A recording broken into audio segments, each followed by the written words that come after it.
Welcome to Cool and Vigilant Outreach. It's your host, Jack August, here. So, let's have a conversation about COVID 19. Now, the New York Times came up with an article pretty recently um, mentioning that hospitalizations for virus are nearly flat in New York. 799 more die. And according to the Wall Street Journal, the U.S. surpasses 430,000 coronavirus infections as of recently.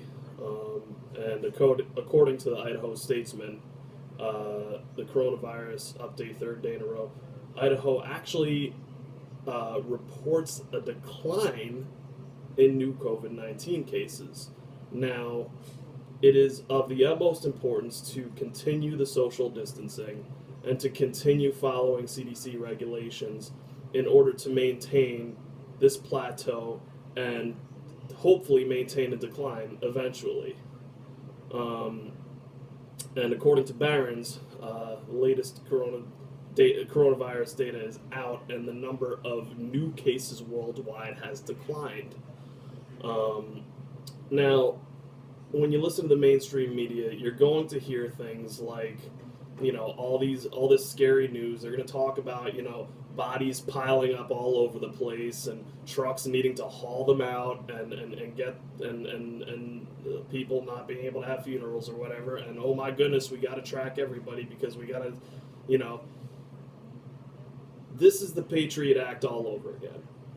Now, after 9/11, freedoms were rigidly cracked down upon, and people were losing some fundamental liberties that were embedded to them in the Constitution. And they lost that by getting too afraid of what might happen.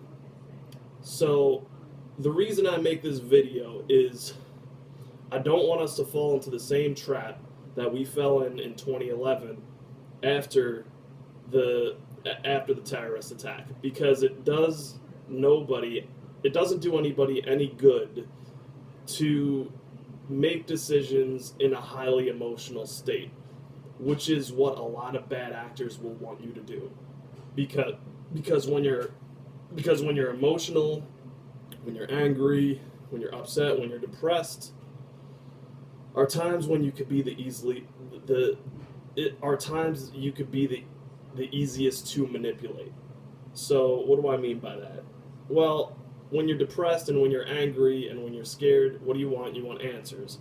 So, that produces all types of misinformation. It produces paranoia and really no solid, fundamental, rigid facts, for lack of better terms. And I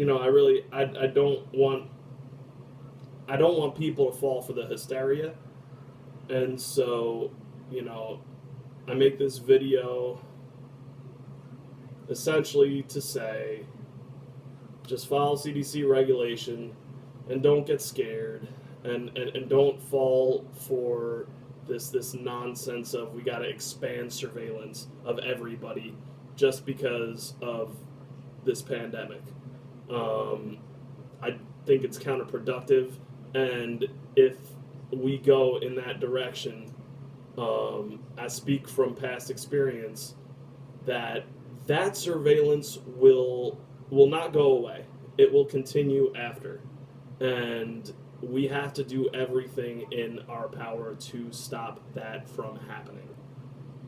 Anyhow, I appreciate everybody's attention. Like, subscribe, share if I resonate with you, and that's my public message. Over and out.